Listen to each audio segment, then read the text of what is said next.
네, 당신의 이유 있는 성공담을 응원합니다. 이만기의 만만한 토크 이만기입니다. 이은민입니다. 네, 올해는요. 네.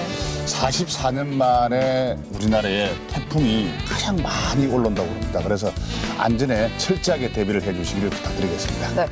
우리 인생에도요, 언제 닥칠지 모르는 이런 위기나 시련을 좀 대비할 수 있게요. 좀 예보해주는 시스템 같은 게 있었으면 좋겠어요. 그래서 우리가 이렇게 많은 다른 사람들의 네. 그 인생 이야기를 귀 기울이게 되고 한 번쯤 이렇게 뒤져보는 이런 계기가 아닌가 생각이 되는데 오늘도 우리 인생이 지침이 되고 희망이 되는 이야기를 준비해봤습니다. 네.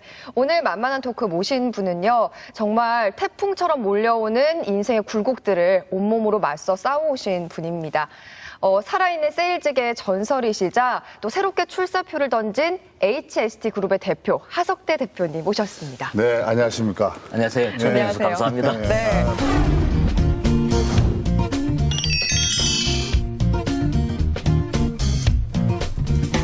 네, 먼저 우리 대표님 한번 소개해드리자면요. 정말 많으세요. 네. 이 글로벌 종합금융그룹의 명예전당에 이름을 올리신 한국인 최초, 또 거기에 주요 금융사의 총괄 책임을 맡아서 시스템을 구축하시고, 또 지금은 이제 성함을 따서 HST 그룹을 만들어서 세일즈에 대한 노하우까지 좀 전수를 하고자 하시는 분입니다. 그렇죠? HST가 뭐예요? 제 이름의 이니셜이에요. 앞에 이니셜을 네. 따서. 이기도 하고 네. 휴먼 석세스 트레이닝의 이니셜이에요. 오, 뭐 나름대로 뭐 네. 앞에 이니셜도 괜찮은 거네요. 네, 의미도 제, 좋고. 제가 없더라도 회사가 운영할 수 있는. 근데 우리 한국 그 최초로 명예의 전당에 그 이름을 당당하게 올리셨는데 그게 어떤 의미가 있는 겁니까? 그룹에 많은 기여를 했다? 뭐 그런 의미겠죠. 제가 수도권을 제외하고 지방 지역의 조직을 다 만들었어요. 그리고 또 지점장으로서는 5년 연속 챔피언을 했고요. 오. 그다음에 우리 영업계에서는 꽤 많은 수많은 기네스 기록을 제가 가지고 있어요. 뭐 그런 공과에 의해서 뭐 기여도에 의해서 아마 그런 또 영예스러운 자리에 오를 수 있었던 것 같아요. 그럼 그 평생 남는 거잖아요. 그렇죠. 정말 영예스러운 건데 사실 저는 그게 어느 정도 대단한 건지 좀 실감이 안 나요. 이게 좀 물질적인 거로 좀 평가하긴 그렇지만 솔직히 좀 물질적인 걸로 봤을 때 어느 정도로 대우받는 위치에 오르신 건지 궁금합니다. 남들이 상상하기 어려운 연봉? 그리고 해외여행을 갈 때는 13년 동안 퍼스트 클래스만 탔어요. 오, 그게 그러면 명예의 전당 올려주면은 그 자리를 그냥 돈이 그렇게 비싼 자리인데도 주는 이게 거예요? 이제 유일한 사람이니까 상징적인 의미도 있으니까. 부러워하시는 얼굴이 또. 그 다음에 강남의 고급 아파트, 또 제가 임원 생활을 8년을 했어요. 뭐 좋은 성룡차, 뭐 전용 기사, 아주 뭐 폼나는 집무실 뭐 이런 거예요. 예. 오, 참 대단한 분을 모셨네요. 그러니까요. 부끄럽습니다. 예. 그래서 그러면은 지금부터 참 그 궁금한 게 과연 이런 분들이 세일즈의 그 레전드가 되기 위해서 어떤 일을 이렇게 해오셨는지 본격적으로 한번 이야기를 나눠보도록 하겠는데 보통 이렇게 자기가 인생을 놓고 본다면은 첫 직업을 뭐를 가질까 이런 궁금들을 많이 하지 않습니까? 그러면은 맨 먼저 시작한 게 세일즈 즉 영업을 시작하셨는데 어떤 영업을 시작하신 거예요? 이제 처음 계기는 제가 돈을 많이 벌기 위해서 시작을 했다라고 이야기를 했잖아요. 제 고향은 마산 오동동이라는 곳이에요. 네. 그 오동동 술타령이라는 아주 유명한 노래가 있는데 혹시 오동수야 다리 밝아. 아세요? 저는 아세요? 잘 모르지만. 그 노래 몰라요? 네네.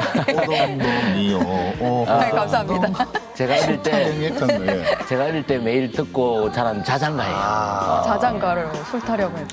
저는 마산 오동동에서도 술집 동네 한복판 뒷골목에서 태어났어요. 제가 어릴 때 보고 자란 모습은 매일 술 마시고 뭐 싸우고 흥청망청인 그런 모습이 전부였어요. 우리 어머님은 저희들 사남매 공부시키느라고 낮에는 포장마차를 하고 밤에는 술집 동네 아가씨들 빨랫감을 수거해 와서 빨래를 해주면서 저희들을 키웠어요.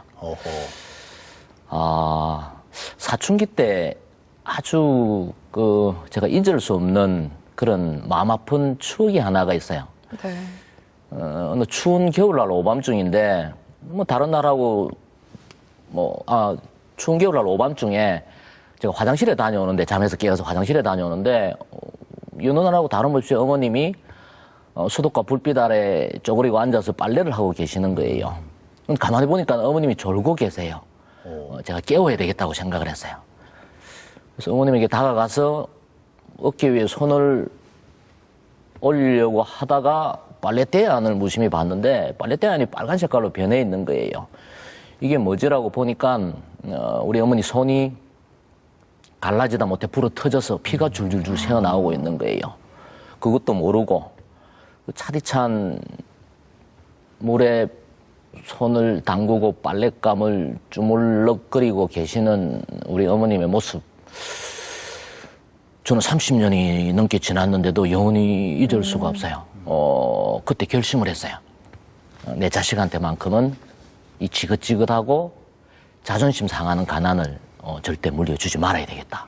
뭐 그런 결심을 한 게 나중에 영업을 시작하게 된 계기가 되었죠. 지금 어머니 얘기를 쭉 해주셨어요. 근데 보통 이제 한 가정의 책임을 이제 아버지가 지시는데 아버지는 그러면 어떻게 지내셨는지? 제 눈에 비친 우리 아버지의 모습은 매일 술에 취해서 인사불성인 그런 모습, 쌀띠주에 쌀이 떨어져도 걱정 한번 하지 않은 아주 무책임한 그런 분이셨어요. 제가 군대에 가서 우리 아버지의 과거를 알았어요. 제가 군대 생활을 어디서 했냐면은 경기도에서 탱크 부대에서 군대 생활을 했어요. 근데 저는 탱크는 한 번도 못 타보고 밥을 했어요. 치사병으로서 군대에 제대를 했어요. 처음에는 치사병이 아니었는데 보직이 바뀌었어요, 중간에. 근데 저는 왜 제가 치사병으로서 군대 생활을 했을까 그때 알지를 못했어요. 지금으로 따지면은 관심사병 뭐 이렇게 표현을 하더라고요. 총을 잡으면 안 되는 그런 사병이었어요. 제대하고 나서 우리 아버지의 과거를 알았어요. 우리 아버지가 해군 장교 2기세요. 동네에서는 꽤 똑똑한 사람이었는데, 예, 그렇죠. 속초에서 군대 생활을 할 때 성선 허가를 해준 병사가 전투함을 타고 북한으로 넘어가 버린 거예요. 남북이 갈려져 가지고 아주 첨예하게 대립하고 있을 때. 그래서 우리 아버지가 사형 선고를 받았어요. 그래서 우여곡절을 겪어서 풀려나긴 했는데 그 이후로 아무 일을 하지를 못했어요. 방공법에 의한 연자죄는 온 가족의 형벌하고 똑같았어요. 우리 아버님 7남매가 어디에도 취직을 하지를 못했어요. 저도 그 영향으로 군대에 가서 총을 잡지 못하고 밥조각을 들고 군대 생활을 마쳤죠. 나중에 우리 아버지의 사실을 알고는 원망보다는 측은지심의 마음이 나중에 크면서는 더 많이 가지게 되었어요. 근데 어릴 때는 뭐 사실 저희들 나이도 좀 비슷할 것 같은데 저희들 세대는 거의 지금 저 같은 경우도 이게 엄마라는 이 단어 자체가 들리면은 그렇죠. 굉장히 이렇게 좀 뭐 가슴이 좀 뭉클해지고 또 찡해지는 그런 건데 근데 그때 제가 볼 때는 엄마를 그럼 그렇게 그리워하시고 계시는데 아들 입장에서 착한 아들이었어요? 전혀 그렇지 못했어요. 마음으로만 그랬죠. 근데 전혀 착한 아들이 아니었어요. 예. 말썽 많이 지겠습니까? 예. 그러니까 처음에 어릴 때는 굉장히 열등감이 많은 그런 아주 내성적인 그런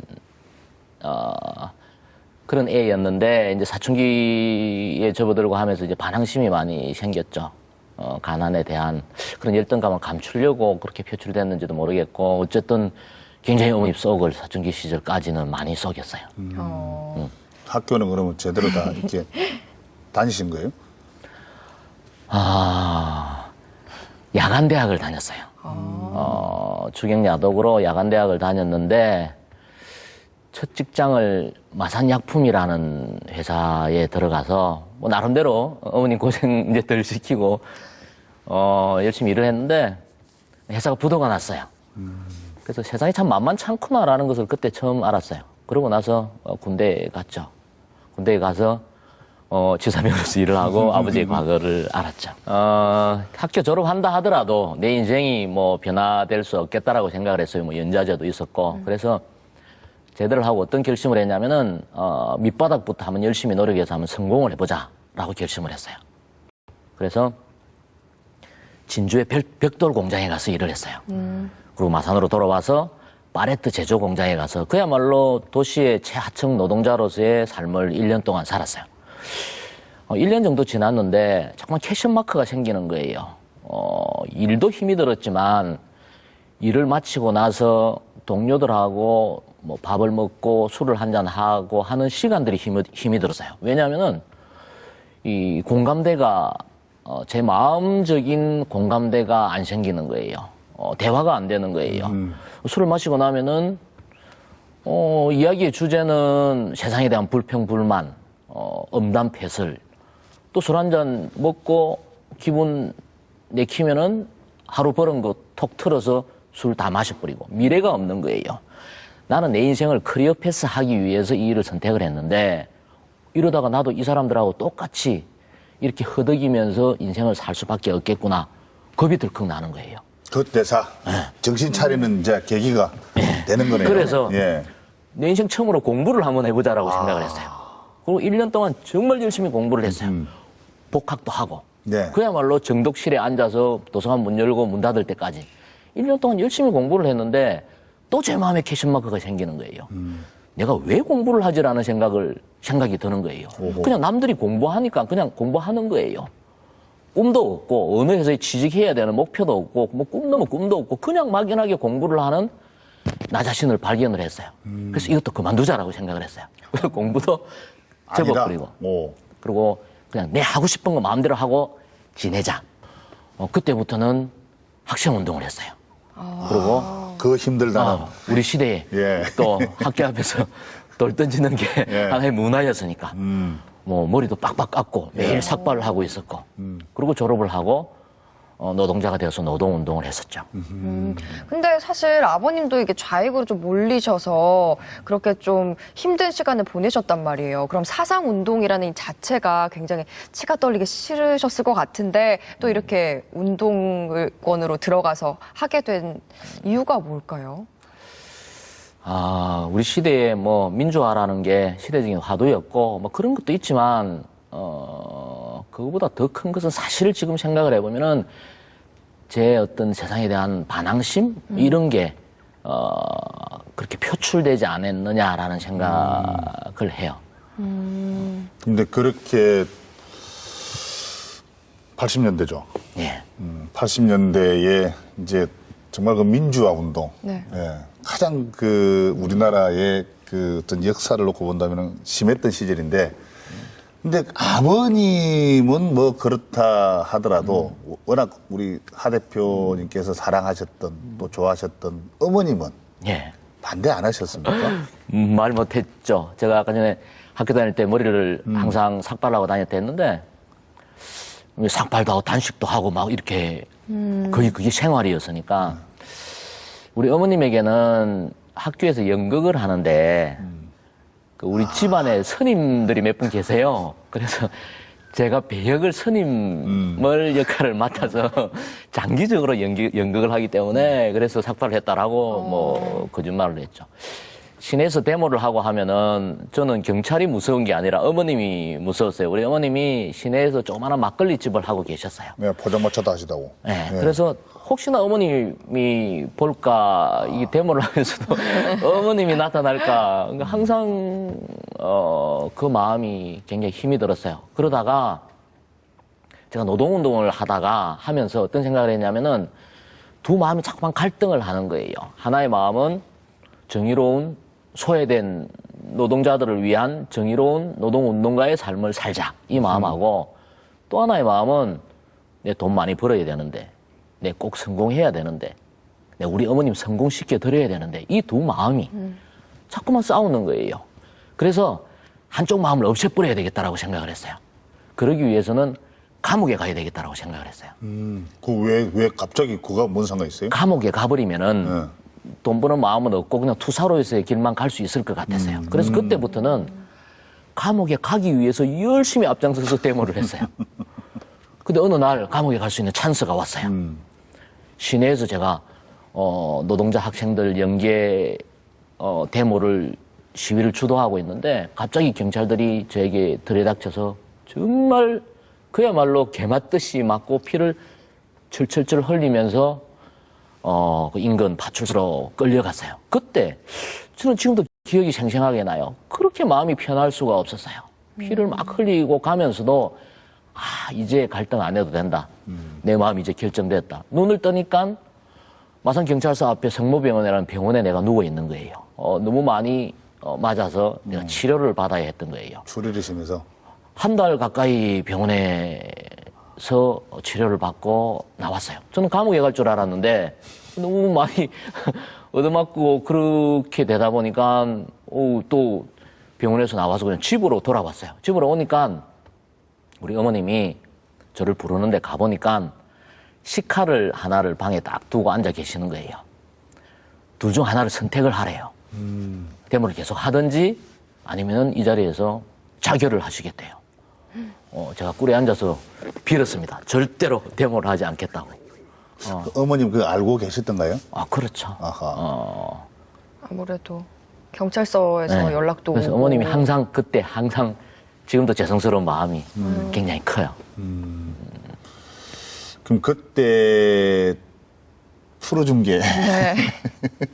앞에서 제가 볼 때 많이 맞았다는 거는 그만큼 앞에서 엄청나게 투쟁을 많이 했다는 거거든요. 그러니까 앞장서서 하셨다고 앞장서서 했잖아요. 했고 네. 이게 과잉 진압 때문에 그래서 아마 풀어주지 않았나 생각이 되고 그 이후로 그러면 노동 운동을 접고 바로 이제 이 세일즈 쪽으로 뛰어드신 겁니까? 그럼? 운명 같은 과정이 있어요. 그 어머님과의 그 사건이 있고 나서 일주일 정도 지나서 서울의 여의도 광장에서 대규모 노동자 집회 일정이 잡혔어요. 제가 올라가야 돼요. 예. 근데 우리 어머님은 초등학교도 안 가보신 분인데 9시 뉴스만 하면은 TV 앞에 앉아 계시는 거예요. 어디 데모 하는가 보는 거예요. 아들 못 가게 하려고. 그러니까는 그렇게 사단이 있었는데 간다 소리를 못하고 고민을 하는 차에 서울에서 우편물이 하나가 왔는데 열어보니까 H생명에서 보험 영업사원 모집 전단지가 온 거예요. 면접 보러 오라고. 그 집회 일자와 면접 일자가 똑같은 거예요. 그래서 어머님한테 가서 거짓말을 했죠. 면접 보러 갔다 오겠습니다. 이렇게 이야기했어요.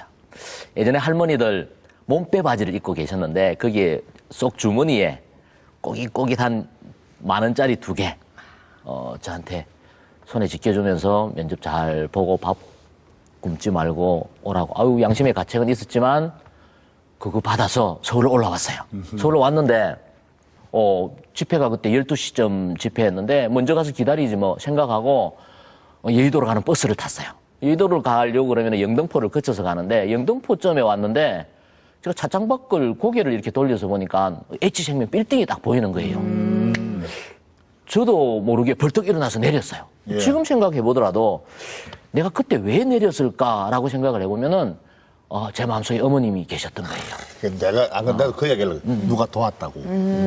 그래서 내가 내려가서 면접 보니까 안 될 것 같다라고 거짓말을 할 건데 거짓말을 하더라도 보고. 면접을 한번 보고 하는 거하고 안 보고 하는 거하고 내 마음의 무게가 다를 것 같았어요. 맞아요. 그래서 가서 면접을 봤어요.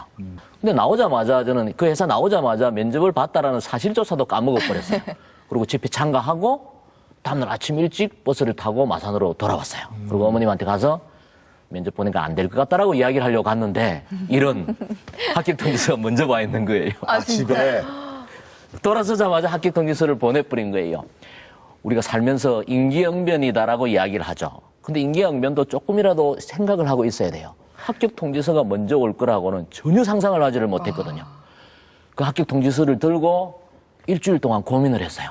어머님은 하나밖에 없는 아들, 서울 가면은 배 굽는다고 공국을 끓이고 계시고, 전 이거 어떻게 해야 되지? 일주일 동안 고민을 하다가 51대 49로 좋다 가자라고 결정을 했어요. 저는 어떤 면에서 보면은 운명론자예요. 지금 제 인생에 일어났던 이런 일련의 사건들은 우연이 아니고 운명이다라고 생각이 들었어요. 감옥에 관리해도 안 가지고 우연히 면접 일자가 집회 일자하고 같이 잡혔고 내려와 보니까 합격 통지서가 먼저 와 있고 이것은 운명이 나를 큰 세상으로 나가서 인생을 전면 승부를 하라라고 그렇게 저를 인도하는 것 같았어요. 네. 그래서 제가 결심을 하고 마산역에서 야간 열차를 타고 서울로 올라가서 갔네. 영업사원이 예. 됐죠. 아니, 그 운명론자. 진짜 내하고 생각이 똑같지. 아, 그래요? 아니, 저도 근데, 상당히 그 네. 운명론자 중에 한 사람이거든요. 아, 네. 근데 어. 우연이라고 하기에는 저도 너무 씨름 하려고 막- 생각도 안 했었고, 네. 진짜요. 씨름 하려고 생각도 안 했었고, 천하장사 된다는 생각도 전혀 꿈에 없었고, 네. 근데 그게 그냥 이렇게 가다 보니까 씨름을 하게 됐고, 천하장사 되더라고요. 네. 근데 아까도 말씀하신 게 이게 그런 계기가 있는 것 같아요.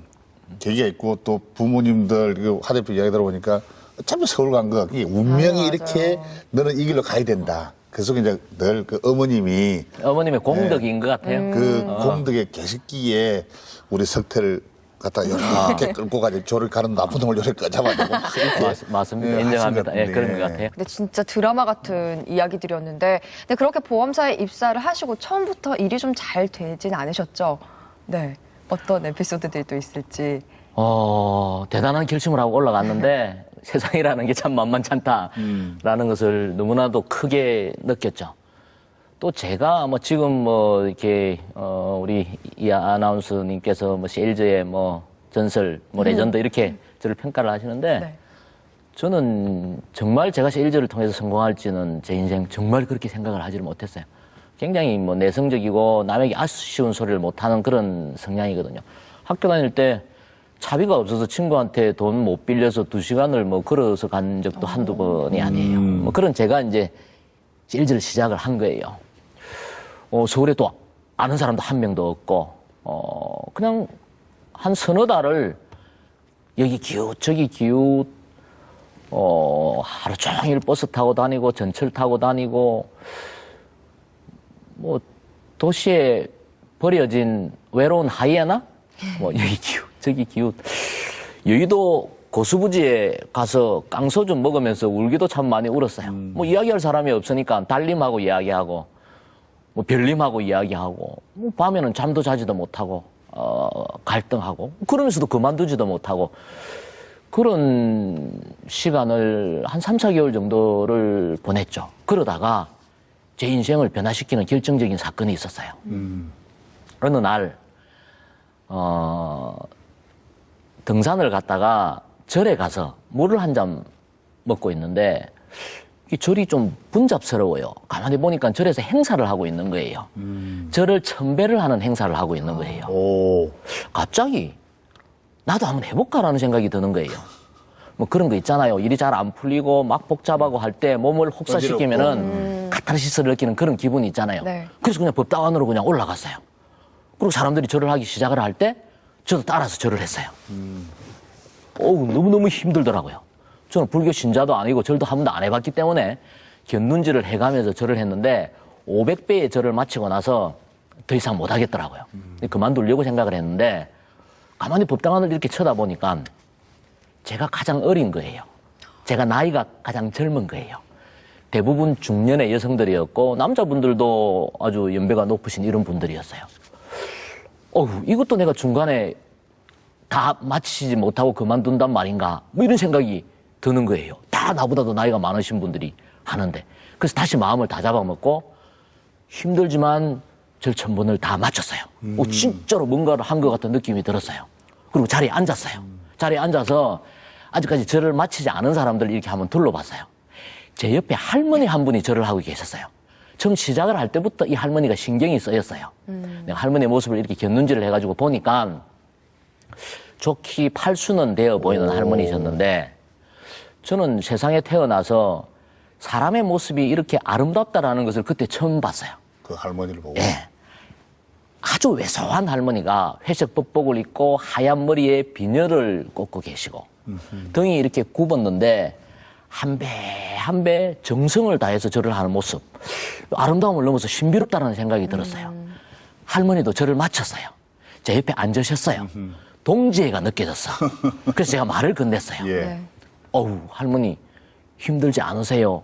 젊은 저도 힘드는데 대단하세요. 라고 이야기를 하니까 할머니 총각, 매일 하면 안 힘들어. 나는 오늘이 100일째야. 이러는 거예요. 천배를. 저는 깜짝 놀라서 다시 반문을 했어요. 내 할머니 뭐라고요? 오늘이 100일 기도 마지막 날이거든. 그래서 난 오늘이 100일째야. 그 말씀이 쇠망치가 되어서 제 머리통을 사정없이 두들겨 패는 것 같은 느낌을 받았습니다. 저는요, 지금도 제가 두 분 앞에서 이 이야기를 하면서도 제 세포 하나하나가 다 전율을 일으키는 것 같아요. 영원히 할머니의 그 모습을 잊을 수가 없어요. 자글자글하게 얼굴에 주름이 잡혔고 이마에는 송글송글하게 땀방울이 맺힌 상태에서 환한 웃음을 띄우면서 총각, 매일 하면 안 힘들어. 나는 오늘이 100일째야. 이 말씀이 제 운명을 바꿨어요. 저는요, 절에 사람들이 다 나가고 나서 한참을 법당 안에 앉아서 생각을 해봤어요. 왜 이 할머니는 이렇게 힘든 절을 100일 동안을 하셨을까? 추측해보건대 자기 자신을 위해서 절을 하지 않을 거다라고 생각을 했어요. 80이나 된 할머니가 무슨 더 이상 부귀영화를 누리겠다고 자기 자신을 위해서 절을 하겠어요. 내가 추측해보건대 집에 아픈 사람이 있다든지, 뭐 손주가 대학을 간다든지, 뭐 자식이 사업이 잘 되라든지 뭐 이런 거 아니겠어요? 이타적인 기복을 위해서 기도를 할 건데 나는 뭐냐라는 생각이 드는 거예요. 인생 걸어놓고 열심히 하려고 왔으면은 한번 해보기라도 해봐야지. 부딪혀라도 봐야지. 이러지도 못하고 저러지도 못하고 여기 기웃 저기 기웃 밤이면 잠도 자지도 못하는 이 한심한 젊은 청춘의 모습을 본 거예요. 그날요, 저는 결심을 했어요. 나도 딱 100일간만 해보자. 어떤 변명도 하지 말고, 그리고 100일이 지나도 아무 성과도 없다라면은 난 이제 그만두자. 단 100일 동안은 내 영혼까지도 다 판다라는 생각을 가지고 최선을 다해보자. 그렇게 결심을 하게 된 거예요.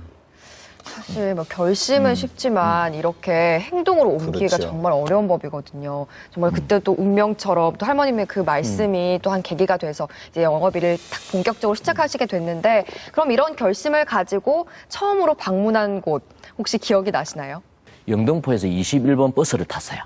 어디로 가는 버스냐면요, 압구정동으로 가는 버스예요. 꽤 멀리 갔습니다. 왜 압구정동으로 가는 버스를 타냐면은 촌놈이 압구정동이 부자 동네라는 것을 예. 알았어요. 그래서 압구정동에 가서 내렸어요.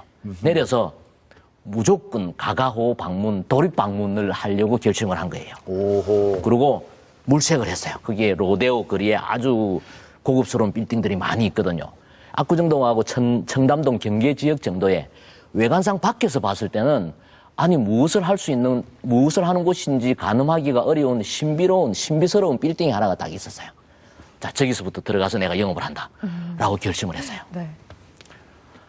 마음 심호흡을 몇 번을 하고 문을 딱 열고 딱 들어갔어요. 들어가는 순간 제가 공간 이동을 해서 다른 세상에 들어온 것 같은 느낌을 받았어요. 거울 세상으로 들어온 것 같았어요. 온 천지가 다 거울인 거예요. 벽도 천정도. 나중에 알고 보니까는 거기가 무엇을 하는 곳이냐면요, 우리나라 유명 헤어 디자이너가 운영하는 미용실 본점이었어요. 그 황신의 시머리 예. 선전할 때 샴푸, 그다음에 날리는 거예요. 우리 시대의 댄스 가수 소방차, 예. 상고머리, 그 머리도 거기 원장님 한 머리고, 그러니까 연예인들 또 이렇게 강남에 아주 이 돈 많은 사모님들 유명하신 분들. 와서 예. 그런 머리를 저는 그것도 모르고 들어간 거예요.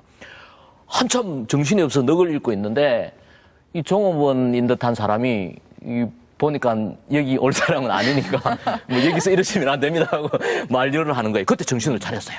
그리고 딱 뿌리치고 쫓겨나면 안 되잖아요. 정말 어렵게 결심하고 들어왔는데 딱 뿌리치고 뚜벅뚜벅 걸어서 중간 정도에 가서 딱 섰습니다. 서서 제가 그 전날 밤을 새우어서 애웠던 대사를 사정없이 뱉어내어 버렸어요. 그게 제 영업의 시작이었어요. 그럼 그 인생을 군 그 첫 영업 대사 지금도 기억하고 계십니까? 그럼? 제가 뚜벅뚜벅뚜벅 걸어서 예. 이렇게 딱 중간에 가서 딱 섰어요. 예. 서서 아무것도 내 눈에는 보이는 게 없었어요. 그때부터 이제 막 가사를 이제 뱉었어요. 예. 안녕하십니까. 촌놈 하석태 상경 인사 올립니다. 제 고향은 경남 마산이며 눈과 귀와 발로서 성공하고파 보험영업 사원이 되었습니다. 어허. 서울에 연고가 하나도 없는 저는 이 지역을 대상으로 개척 활동을 하기로 결심을 했습니다. 오늘 이 장소, 이 시간이 제 영업의 시작이며 여러분 모두가 그 증인입니다. 저는 여러분들 한 분 한 분을 제 평생의 재무 동반자로 만들기 위해서 최선의 노력을 다하겠습니다. 예. 천하장사 이만기는 제 고향 친구입니다. 만기가 몸뚱이 하나로 대한민국 씨름판의 천하장사가 되었듯이 저는 제 젊음과 열정으로 대한민국 금융계의 천하장사가 되겠습니다. 제 이름을 기억해 주십시오. 하석태, 돌석자의 클태자, 저에게 걸음을 주십시오. 감사합니다. 이렇게 해주세요, 진짜. 이렇게 아니 그 난리 났겠습니다. 아, 너무 감동받았어요. 오래오래 고함을 지르고 감사합니다 고개를 숙이고 딱 드는 순간 세상의 모든 게 딱 멈춰져 있었어요. 사람들이 나를 어떻게 쳐다보느냐 이렇게 보는 거예요. 진짜 그렇게 할 만한 것 같아요. 놀래가지고. 그 눈빛과 딱 마주치는 순간 큰일 났다. 이걸 어떻게 수습을 하지? 저지르는 버렸고 오. 그 이영민 아나운서는 그 우레와 같은 박수를 혹시 받아본 적이 있어요? 저도 살면서? 뭐 아니요, 뭐 저는 그런 적은 없는 것 같아요. 저만을 위한 박수는 받아본 적은 없는 것 같고, 네, 우리 궁금합니다. 그런 이 교수님은 워낙 박수를 많이 받았을 그렇죠. 거니까 아유, 저는요. 여유로운 웃음을 또 지으시고. 저는 그때 예. 우레와 같은 박수는 한 10초쯤 있다가 나온다라는 것을 알았어요. 모든 게 딱 멈춰져 있었는데 한 10초쯤 지났는데 제 눈에는 분명 슬로 비디오로 보였어요. 저기에 있는 손님 한 분이 박수를 딱 치는 거예요. 근데 저쪽에 있는 머리를 하는 미용사가 가위를 탁 던지면서 박수를 딱딱딱 치는 거예요. 그리고 조금 있으니까 오케스트라 연주하고 나면 박수 치듯이 전부 다 손님들 전원이 다 일어나서 박수를 치면서 막 고함을 치는 거예요. 저는 그때 우레와 같은 박수를 처음 받았어요. 지금 생각해 보면은 제가 얼마나 우습게 보였겠어요. 정말 퀄리티 떨어지긴 짝이 없는 짓이고 말도 안 되는 영업 방법인데 얼굴이 벌겋게 해서 그렇게 고함 지르는 모습이 그 사람들 눈에는 너무너무 참 재밌고 그렇게 보였던 것 같아요. 순진했겠죠. 네. 뭐 얼굴도 빨개졌을 것 같고. 근데 예. 저는 그렇게 영업을 시작을 했어요. 그게 그 지금 생각해보면 정말 말도 안 되는 짓인데 서울에서 아는 사람이 하나도 없는 제가 할 수 있는 유일한 방법이었고 무엇보다도 의미는 제 마음의 벽을 깨는 첫 시작을 그렇게 했다는 거예요. 제 압구정동에서 별명이 뭐였냐면요. 도시의 원시인이었어요. 지금 좀 챙겨 입어도 꼴이 이런데 예전에는 가관이었거든요. 그래서 어쨌든 이만기 교수님은 제 인생에 정말 그 큰 그런 제 롤 모델이었어요. 저 친구 팬티 하나 입고 씨름판에서 천하장사 되는데 나라고 못할 게 뭐 있어. 나는 금융계에 천하장사가 될 거야. 그걸 막 혼을 다니고 다녔어요. 제 이름 하석태, 돌석자의 클태자. 네. 대한민국 금융계의 가장 큰 돌이 되겠습니다. 이걸 그래서 사실은 많이 팔아먹었어요. 아니 그러면 좀 어떻게 보면 대표님 지금 성공하신 거에 우리 이 교수님이 지분이 좀 있으신 것 같은데요. 시작을 그렇게 하셨으니까. 지금 지분을 쉽지 않은 거예요. 이게 사람이 특히 우리 촌 사람들은 서울만 갖다 놔도 뻘쭘하잖아요. 뻘쭘하고 자신감도 없고 뭐 들어가면 오바한 생각이 다 들면서 들어가기 전에는 아마 문에 들어갈 때 뭐 아까 100번을 다 잡아먹었다 했지만 네. 갈까 말까 참 그런 그럼요. 운명적인데 아니 그렇게 이제 참 어렵게 출발했잖아요. 서울에 연고도 없고 영업이 그렇게 쉽지는 않았을 것 같아요. 근데 나름대로 뭐 어떤 큰 전략이 있었습니까? 100일 동안만큼은 어떤 변명도 하지 않고 내가 할 수 있는 노력을 다 하겠다라고 저는 결심을 했었거든요. 그게 영업을 잘하게 된 계기였던 것 같아요. 100일 이후에 판단한다. 100일 동안은 할머니가 그랬듯이 내 인생 여기에 모든 것을 걸겠다. 그렇게 하루하루를 그렇게 살았어요. 어떤 날은 집에 돌아오는데 목이 아파서 침을 삼킬 수가 없었고, 어떤 날은 다리가 아파서 자취방 집에 가는 계단을 한꺼번에 오르지 못하고 한참을 앉았다가 간 적도 있었지만, 자취방에 들어가서 100칸 중에 한 칸에 최선을 다해서 산 나의 하루를 기록할 수 있어서 너무너무 행복했어요. 너무너무 편안하게 잠을 잘 수가 있었어요. 그렇게 100일을 하루같이 살았어요. 그러고 나서 비포 애프터로 제 인생에 기적이 일어났어요. 100일이 지나고 나니까 일면식도 없었던 사람들이 저에게 마음의 문을 열기 시작을 하는 거예요. 저를 대단하다고 칭찬을 하는 거예요. 지점에 돌아와서 지점장도 저에게 대기만성형이래요. 웃기는 것은 100일 동안 열심히 할 때도 계약이 하나도 없었어요. 근데 제 생각이 바뀌었던 거예요. 그거에 의해서 제 행동이 바뀌었던 거예요. 왜 100일간만 열심히 하고 난 그만둘 거다라고 생각을 했기 때문에 누구를 만나더라도 자신감 있게 대했던 거예요.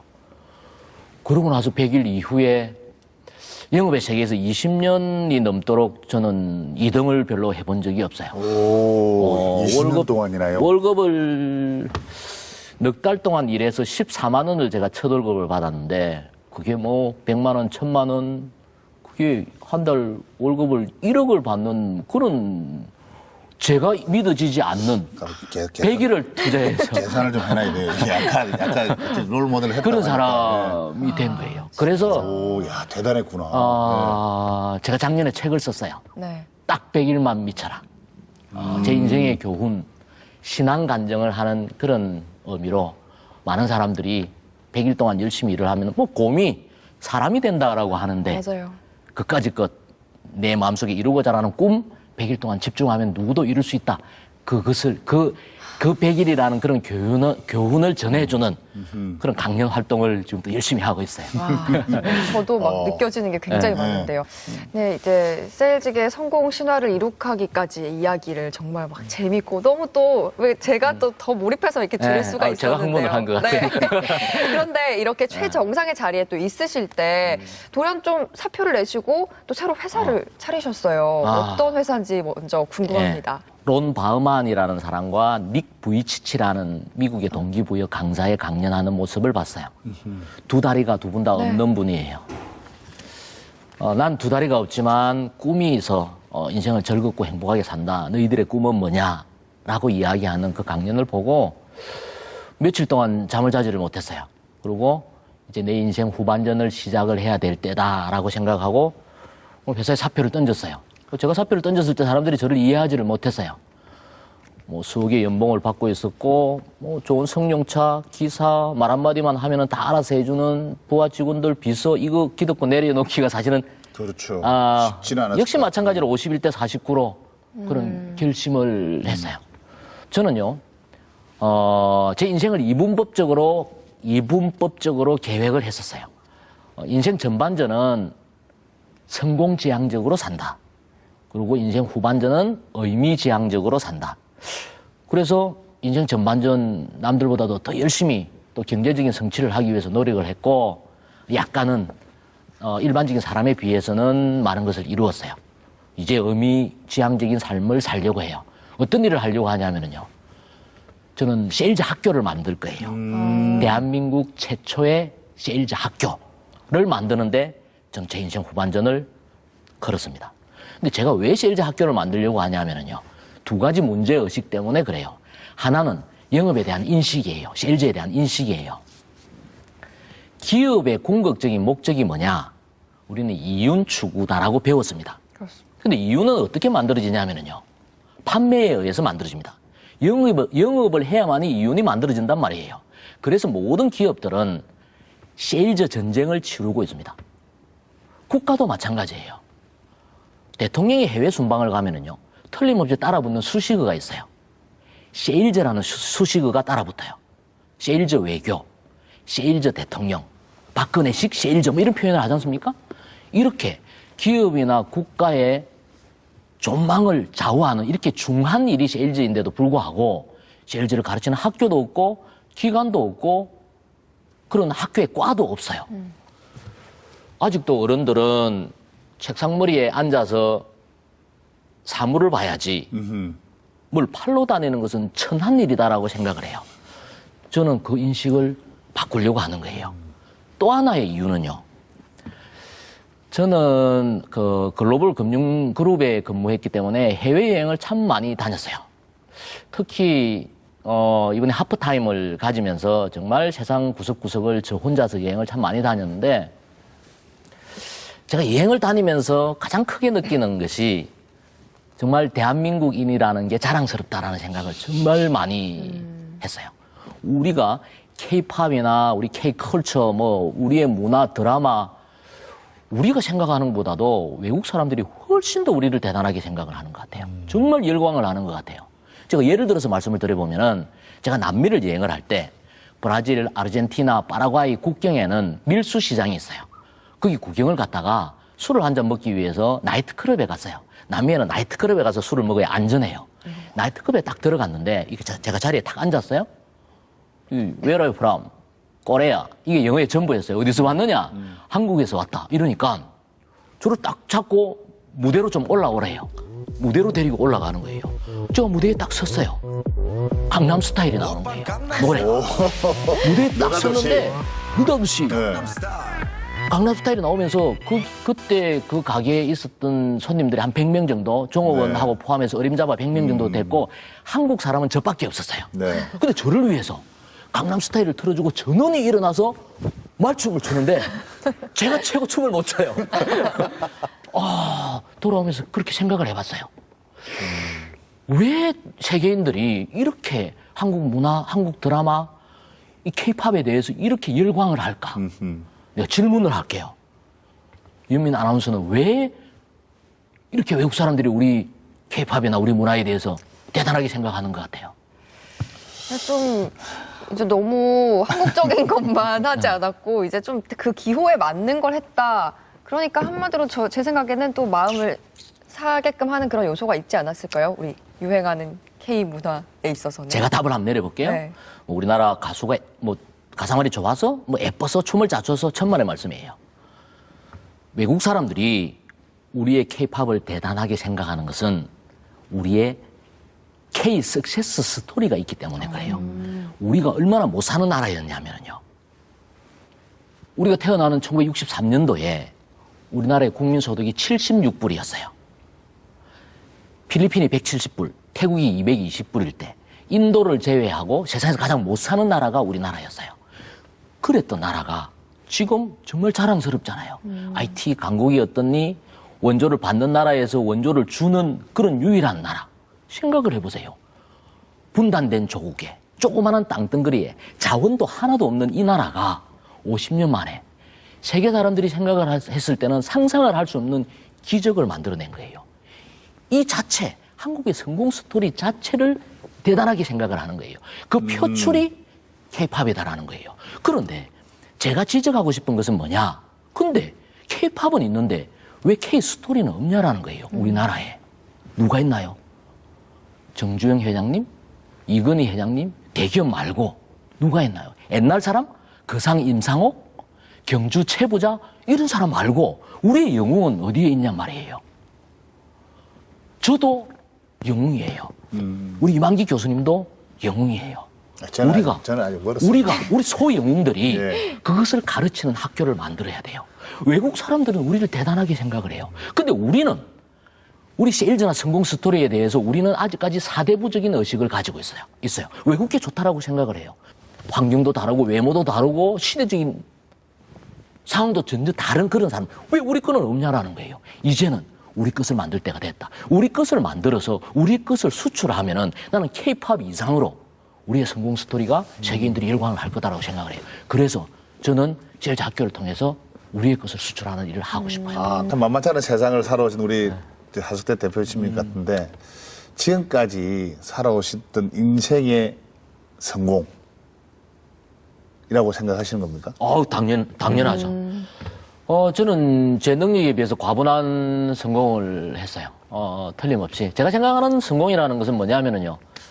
그 HST의 의미 같이 휴먼과 석세스를 같이 성취하는 거예요. 새가 양날개가 있어야 날 수 있듯이 우리 인생살이도 경제적인 안정과 마음의 평안 두 가지를 다 이루어야 성공할 수 있다라고 생각을 해요.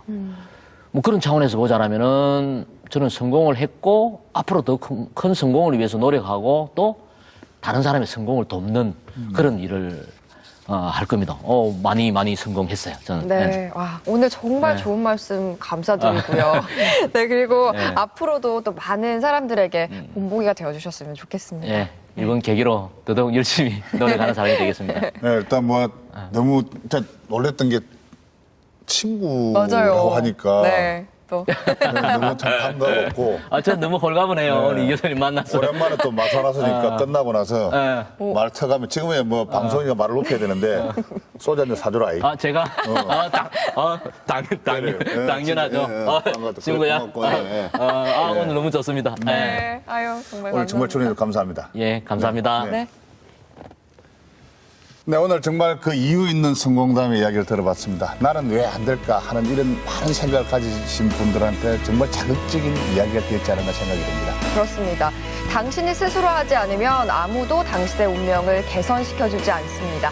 오늘 하루도 정말 나아가는 하루 되시길 바랍니다. 네, 이만기의 만만한 토크는 여기까지입니다. 다음 주에 뵙겠습니다. 감사합니다.